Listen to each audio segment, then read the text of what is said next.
has always been so. Life abides no reason, for none are born by their own consent. Death abides no reason, for it cannot be defied, even by those who see it coming. Time abides no reason, for it deprives us all equally, yet brooks not a second to be reclaimed. Space abides no reason.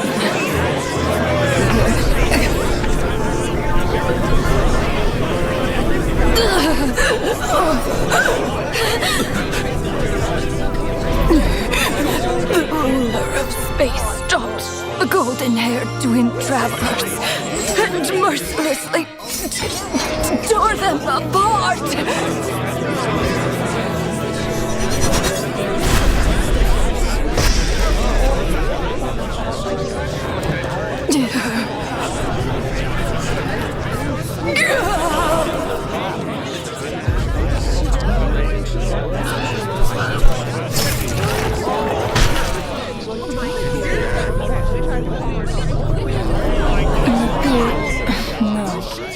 This looks more like Rhymedotter's doing. Please don't litter other people's spaces with your bizarre creations.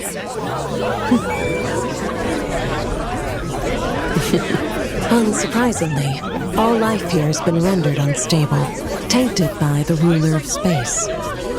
I have seen enough to know that repeating this experiment would be fruitless.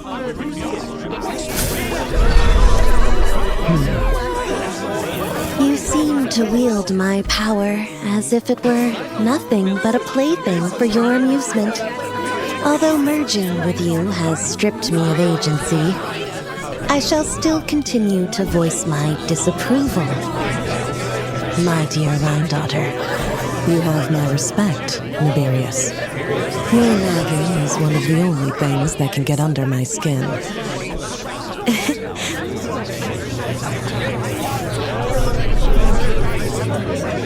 And you, Istaroth, why did you bestow history upon them?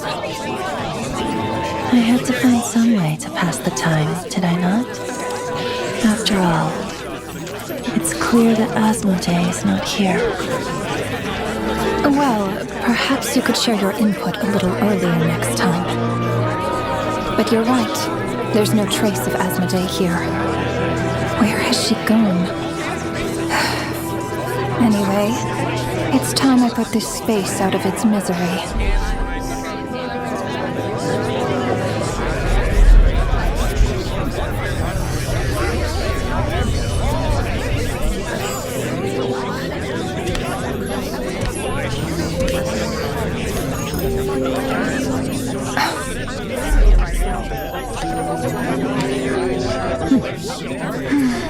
These meetings are just a formality.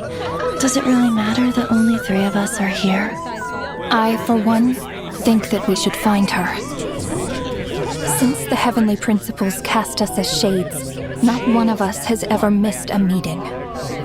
What if she just switched sides? Finding her would do more harm than good. Now there's an interesting idea.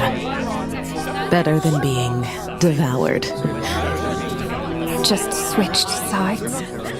You make it sound like such a trivial affair. We are shades, shadows of the Heavenly Principles. It's unthinkable. Unless she loves her new master more than her own self. Renova, do you know that you're being watched? By whom? Whose gaze could pierce this far?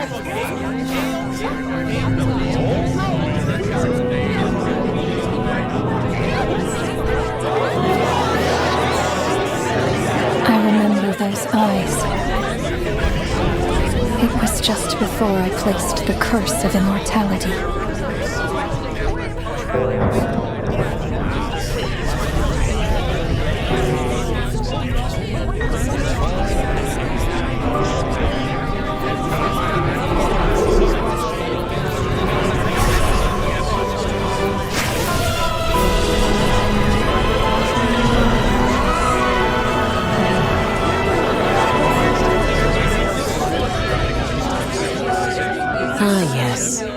He's an old acquaintance of mine.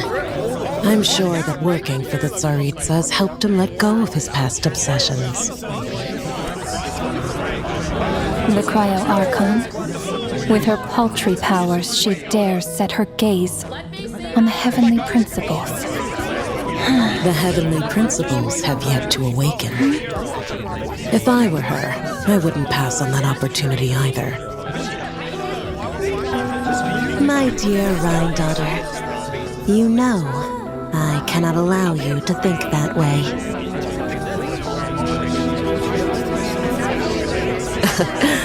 It was purely hypothetical, Niberius. For lack of a direct order, I say it's time we intervened. Of course, to the extent permitted by the rules.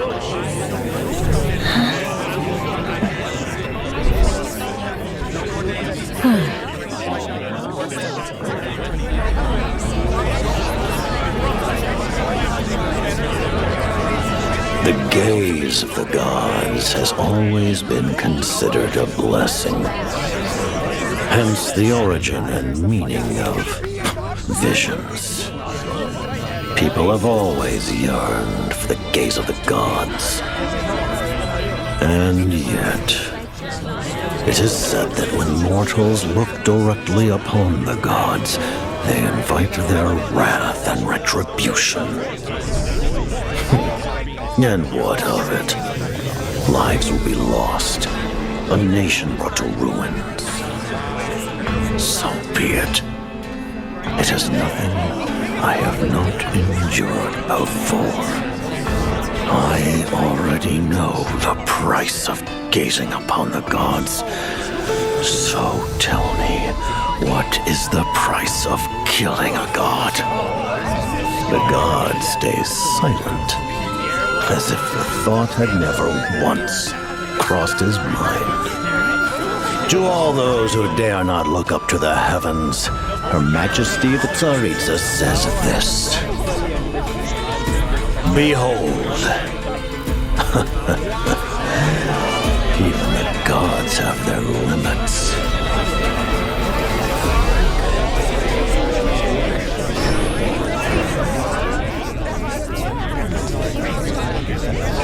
Inspection over. Return to your posts.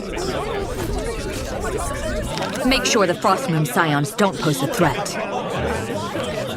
Per the Pale Star Edict, we are to retrieve the damselette from Nod Cry, whatever it takes.